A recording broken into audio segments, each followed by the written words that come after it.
Hello kids! Ngayon ay pag-aaralan natin ang decimal to percentage and percentage into decimals. Okay. For example, 2%. Paano natin siya gagawing decimal points? Ganito lang siya kasimple. Just turn twice, turn to the left, okay? 1, 2. Lagyan lang natin ng point dito sa kabila, then lagyan natin ng 0 digit. So, ang sagot ay 0.02.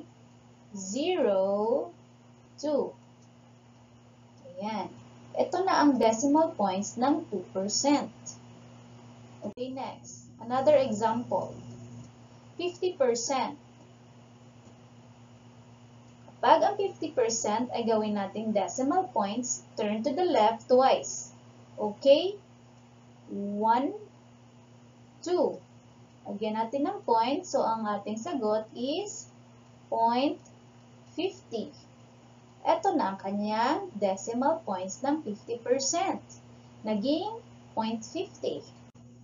Next, 0.08. Gawin naman natin siyang percentage. I-convert natin siya. Okay? Ganito lang siya kasimple. Turn to the right twice, 1, 2, at lagyan natin ng percentage.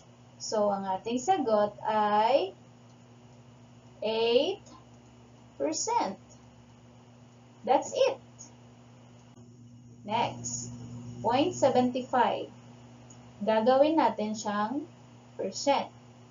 Just turn to the right twice, 1, 2, at lagyan natin ng percentage.